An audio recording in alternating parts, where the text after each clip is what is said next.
Hey there, it's Derek from Pacific Coast Auto, and this is a Mitsubishi Lancer GSR Evolution 5. Now this one here was bought from auction. We're going to be exporting this one right away. This is not one that you can buy. Every time that we put an Evo on, everybody wants to buy it.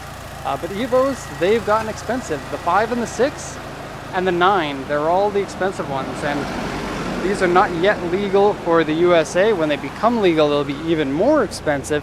I can't tell you the price of this one, but I will say that for the most part, the bottom price for Evos is about 2 million yen, and then it goes up from there. This one here with 87,000 kilometers is maybe mid to higher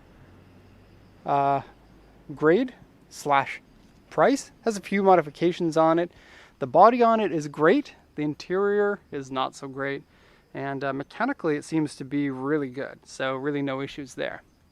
Might have to take some time to de-modify some things though. I'm all for regular modifications like strut tower braces, valve cover is okay, but this car has lots of stuff like this. They've put these aluminum things onto it. Luckily these have only been glued on. They've put these little modification thingies that don't actually do anything. I don't know. There's a bunch of that kind of stuff. Like the guy who made this was a DIY kind of person. Which there's nothing wrong with that. It's good to enjoy your car. It does kind of devalue it, or your next owner might have to redo something.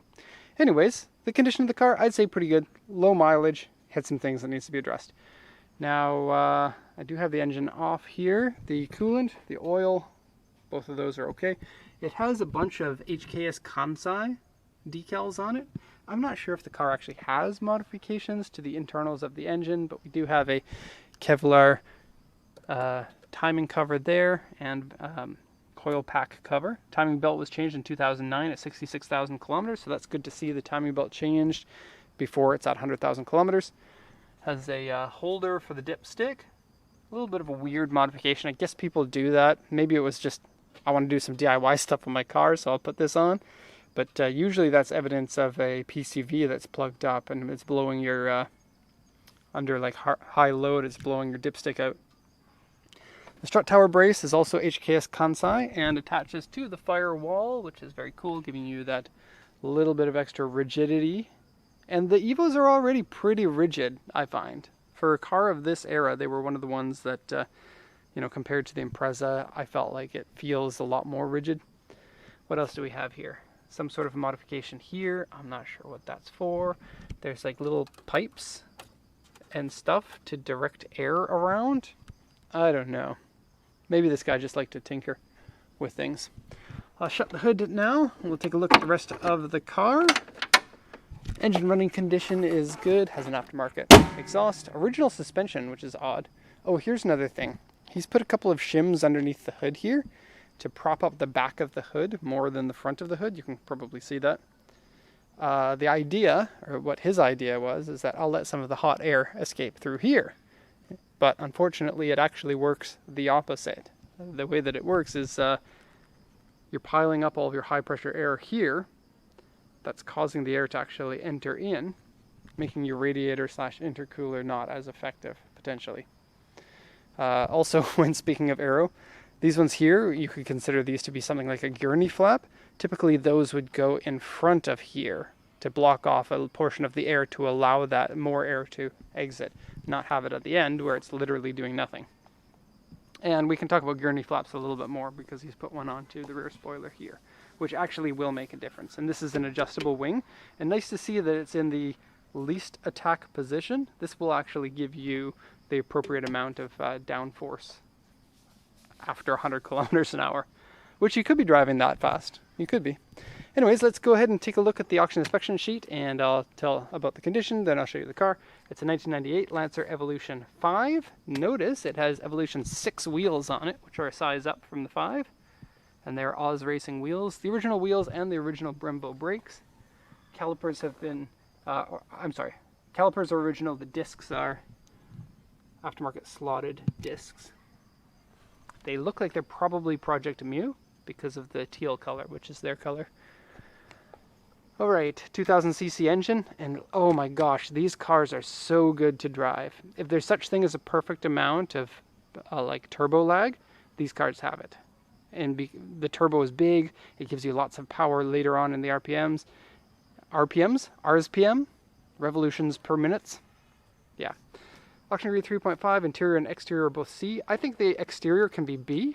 The interior is definitely C. Heavy cigarette smoke, which unfortunately is a risk when you're buying cars from auction because a lot of cars in Japan are smoked in. And lots of screw holes everywhere. Lots of them. Throughout the entire car, there's like 25 screw holes, which is a bit of a shame. Okay, original white paint, 87,656 kilometers, manual transmission, AC. That AC does work. The sales points are the aftermarket or alloy wheels and Recaro seats. Both of those are stock-ish. Those wheels are from the Evo 6, but are stock.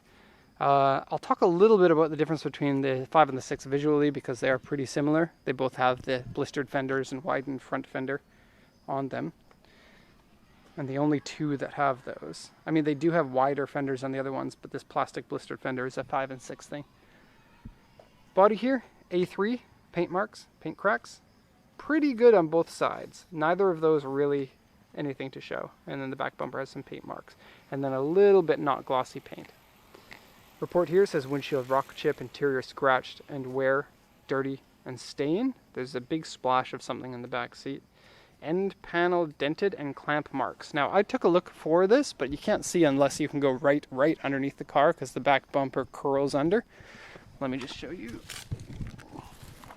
So end panel's underneath here, so I can't put my head in there and look. So couldn't really see that. Clamp marks, not really a big thing to worry about. Oh, and have you ever seen an Evo 5 with that clean of a spare tire? Like, Evo 5s are rust magnets, and this one is perfect. Which is really nice, because that can be a risk when you're buying from auctions too. Even if the inspection sheet doesn't say anything about rust, some of them will have quite a bit of rust in a hidden place or something. But first you'll see it in that spare tire well on the underside. It'll start turning orange and then start corroding. That's your first place to go on these. Okay, where are we at? Right front fender bracket part dented. Extra gauges, you can actually see them through here. They are a Defi set of 4 gauges, oddly not attached to the dashboard. Dashboard has screw holes, seat stain and wear. Center console modified and has screw holes. Sun visors are dented. That's weird. Alright. Headliner has changed color. Yeah, from the smoking. Tail lens cracked. It's the left side one. Headlights are cloudy. That's true. Exterior has paint fade and stickers put on. This sticker here is quite interesting. That was actually cut out by hand with an X-Acto knife. That's no computer that's done that. It would have been cleaner. And that would have taken a long time to do with an X-Acto knife. Crazy. He also used like a Tepra machine to paint his own kind of rally things on here. A little bit weird. I'd personally take those off. I'm all for decals on the car, but I don't know. It is kind of fun actually, this one here. It's very much like a 80s or 90s rally car where it shows max power. Come on. Max power and the RPMs and the max torque at the RPMs. RPMs. Maybe I'll just stop saying that. Revolutions. The revolutions. Okay, where else are we at? Headliner. Okay. And electric folding mirror makes sounds. Yes, but only because this cover piece here that he put on interferes with the visor here, and it keeps trying to close, but it can't. So it goes like, looks like the gear inside that one there has maybe worn down over time of doing that. Interior has screw holes. Interior liner has screw holes. Wheels scratched. Door mirror scratched. Very small scratches and small dents. And I already went over the diagram. Trunk has been replaced. Okay, so to see this from all different angles. And it is a shame that these have become such pricey cars because these are one of the best cars that ever came out of Japan. And it's funny to think, I had a friend in high school and he used to always make fun, this was after Fast and the Furious 2, make fun of the Lancer Evolutions because for one, we didn't have them in Canada. And secondly, he's like, why would you take an economy car and then just make it faster? That doesn't make any sense. You don't have a nice car, you just have a fast car that's an economy car. But I think that he was wrong then, and I know that he's wrong now because it only takes one time to drive this car and you'll tell why it's so special. The steering is good, the gear shifting is awkward but good. The seating position is one really good thing. And it just feels so good to drive. In the same way, it is a very different car from the DC2 Integra Type R, but it's the same sort of feeling. Like, how did they get this good? And how come modern cars aren't this good anymore? And I think it comes down to a little bit of, back in the 90s, they didn't quite know how to engineer as well as they do nowadays. And they've kind of engineered some of the good parts of the bad parts of a car. Like, for example, if your chassis rigidity goes up too high, the car limits become raised higher, and then because of that, you don't get to drive nearer to the limits as often. So it's not something that you could really recreate, but and this is the reason why a lot of people want 90s cars, is they just feel so good. Okay, so we have holes that are cut into some weird flap inside there. Also Kansai service, it says there. That looks like the original. No, it is not the original intercooler. Maybe it is. Maybe it's not. I actually don't know. I know that the older Evos had a pipe that went above, and you could see it through the grill. So maybe it is original. Maybe I just don't know. Differences between the 5 and the 6. The main things are the bumper has the lights with ducts on the outside for the 5. And they swap those around for the 6, where the lights are further out and the ducts are further toward the center. The other major thing is the spoiler. The Evo 6 has 2 distinct fins or wings in the spoiler, whereas the Evo 5 has the one adjustable wing, and then the other one is molded into the trunk. The 6 has some air between the 2 different wings. Those are the 2 main things. There are other things. While I'm here, I'll show you this. Ouch. Okay, lots of stickers, some aluminum tape put around the exhaust, and this is going to buff out, but the side panels are really good. So a good body with low mileage, no rust. It's really not something that you can find anymore for these. Not that often. I don't know why he taped the windshield. He also slotted some gummy material in here. There might have been a leak at some point that he was trying to alleviate. Doesn't look like it leaks now. Also, I just noticed the headliner is a little bit separating right here at the front. I'll go into the trunk before I go into the car, but here's a quick little sneak peek. And yes, these are the original Recaro seats, and they are great. Both the Impreza and the Evos really got their seats right. I'll come back to that. Okay, trunk. So we have a strut tower brace in the rear here. You will not find any rust underneath here or any sitting water. That's excellent. Somebody broke this latch. It still works appropriately, just doesn't look as nice. And no signs of any beginnings of rust along here. Also, he was number 58, 38, and 21, and there's some more underneath it. So the car has been on a track. Here's something: you're going to want to change your AYC fluid, because AYC fluid needs to be changed quickly. I don't know what the intervals are, but I think like 30,000 kilometers or something. Otherwise it'll make weird sounds. So if you go hard in the corners and you hear weird sounds, it's because you need to change your fluid. So there are those, the screw holes. Same thing goes on the other one over there. And the tint is only on the small triangle window, which is a little bit weird. Also, splash stain. And rear seats are otherwise fine, and you can extract that out, so it's not a huge thing. Plastic seat backs. I don't know. Is that bad? I don't think so. Sit down in here and take a look. I don't know why he did this. You can adjust these seats from both sides. They are infinitely adjustable with one of these, which is good. It gets you the exact position you want, instead of like having, sometimes there are notches in seats and you have to like pick, maybe you want a notch in between the two, but this one, infinite adjustable, is good. He's put wrenches on so that you can adjust them with the wrench. This makes them easier to adjust when you're adjusting them backwards, but now you can no longer adjust them forward on this side, and you have to adjust forward using this one. A little bit of a weird modification. And then, ironically, no smoking in a car that smells heavily of cigarettes. and has the evidence in the headliner. Also, visor.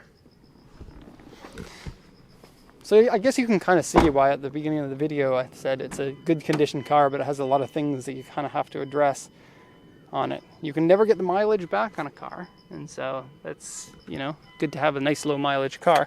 And if it were in better condition, it would be more costly too. So this sagging down is a very common thing. In fact, I think,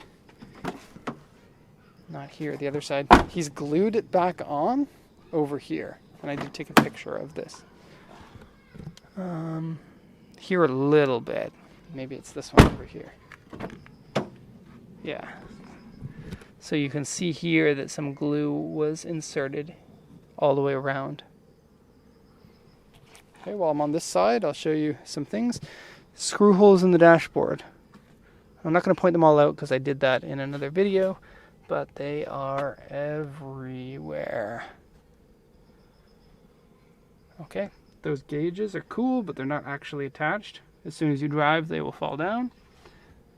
Shift knob looks to be okay. Has a console added here. Definitely has to go. Steering wheel is in good shape. Nice low mileage steering wheel. Some extra switches added up there that I don't know what they do. And what's this? Stop and run. Ah, cool. I didn't notice this before. Oh, get off of me. Dirk's blood. Yeah, so it has an immobilizer installed. That's cool. Or stop and run for something else. I don't know. Got you. Okay, well, let's see. Just a little bit more to add to this. The seat. And this is a common thing for the Evo. It starts to pill on the outside here. And then usually you will see these seats, like, see how it's kind of like a hatch pattern, crosshatch pattern? That wears, one of the two layers wears away, and then it creates a spot of just one of the two colors. And it happens on like 5 and 6 seats. And they are different between the 5 and the 6. So these ones are limited wear seats. Dirty floor mat, but it's okay. All right, there we have it. So of course, if you have any questions, you can post those in the comment section and other people can answer. Sometimes I answer, usually only at the beginning of the video being posted, but sometimes I'll check old comments every once in a while. Do feel free to email us too, or you can check out our website. There's a link to that in the description. Thank you so much for watching, and have a nice day.